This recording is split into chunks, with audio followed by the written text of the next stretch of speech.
मांसाहार को लेकर भी सेम है कि विवेकानंद जी मांसाहारी भी थे, उसको भी आप बताते हैं कि मांसाहारी नहीं होना चाहिए। तो इन सारी चीज़ों को पढ़कर मन में थोड़ी सी संशय आती है कि उन महापुरुष के जीवन में आपकी बातों का विरोधाभास क्यों दिखता है, थोड़ा सा स्पष्ट करें। मांसाहार करते थे। अभी 8 साल पहले तक मैं दूध, पनीर, खोया, लस्सी, पनीर पकौड़ा मस्त झाड़ता था। तो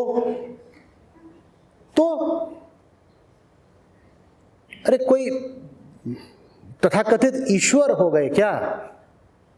जब तक मनुष्य देह में हो गुण दोष विकार तो रहेंगे ही ना।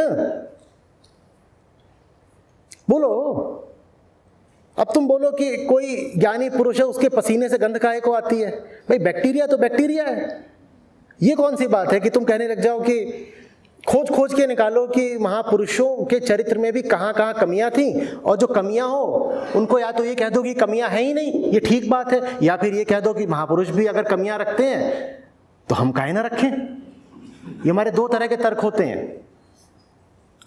तुम्हें पता चल जाए कि कोई ज्ञानी आदमी मांसाहार करता था तो या तो ये कह दोगे कि वो ज्ञानी है ही नहीं, या ये कह दोगे कि वो ज्ञानी है और मांसाहार करता है तो हम भी करेंगे, हम भी करेंगे। ये दोनों ही बातें कितनी विचित्र है ना। तुम वो चीज लो ना जो लेने लायक है।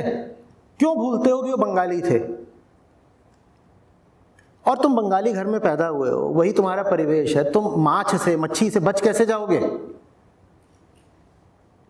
हाँ, ये जरूर है कि जब आप अपनी आध्यात्मिक यात्रा पर होते हैं, और वो अनंत यात्रा होती है, उस यात्रा पर अगर आप 40 साल, 80 साल, 150 साल चलते रहे तो धीरे धीरे करके आप अपने सारे गुण, सारे दोष छोड़ते रहते हैं।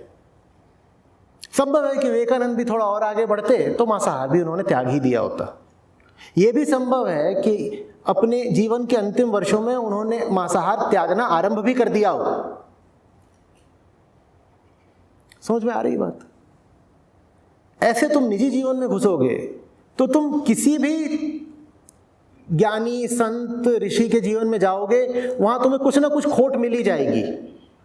मैं पूछ रहा हूं, तुम्हारी नजर कैसी है जो खोट पे ही जाके टिकती है? खोट ही देखनी है। मैं तुम्हें पढ़ने के लिए कोई किताब दूंगा, तुम पूरी रात इसी बात में निकाल दोगे कि उसका एक पन्ना थोड़ा सा फटा हुआ है कोने से। पढ़ लो भाई, लिखा क्या हुआ है, और फुर्सत हो जाओ। किन चीजों में उलझ गए?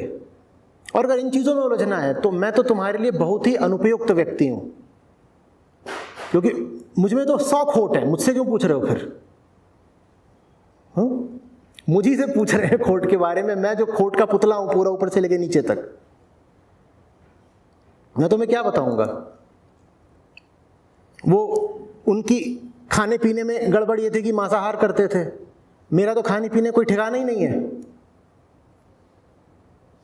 ये मेरे लिए अलग से खाना लेकर के आए, एक फूड करके कुछ है, उससे पकड़ा है। वो अपने वो कम कैलोरी का और बहुत सारी उसमें चीज़ें डाल करके, जो मेरी मेडिकल रिपोर्ट में है कि ये डाल दो, वो डाल दो, वो सब डाल करके बनाते हैं। वो लेकर के आए यहाँ पर, बेचारों ने बड़ी मेहनत करी। मैं गेस्ट हाउस में रुका हूँ, जब तक इन्होंने वो खाना मेरे पास पहुँचाया उतनी देर में मैंने कैंटीन का चाउमीन झाड़ दिया। मैंने कहा तुम रखो अपना अपने पास।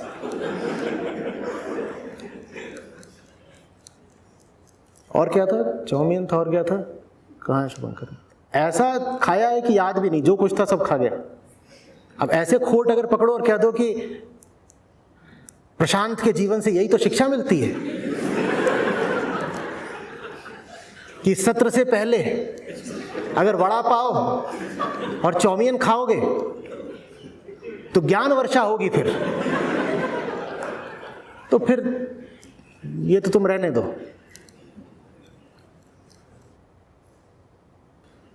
जिससे जो चीज सीखने लायक वो सीखो। खान पान मुझसे थोड़ी सीखोगे ना, तुम खान पान विवेकानंद से सीख सकते हो।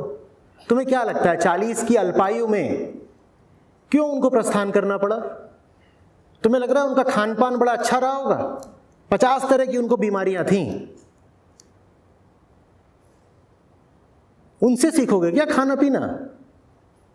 पर उनसे बहुत कुछ है सीखने को। ऊंची से ऊंची बात उनसे सीखी जा सकती है, लेकिन हमारी नजर नीचे से नीची बात पर होती है।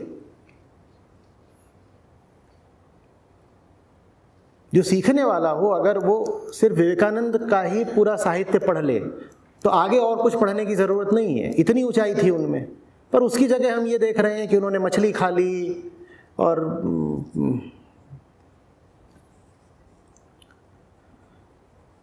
इरादा ठीक रखो।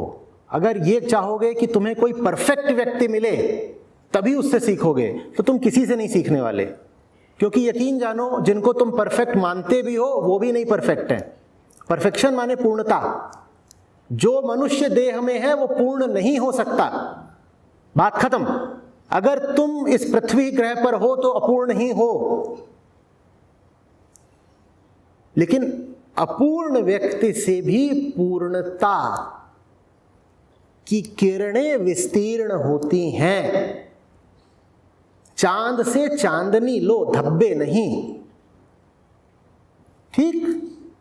और धब्बे होते हैं, चांद में भी धब्बे होते हैं, इसमें चांद का गुनाह नहीं हो गया।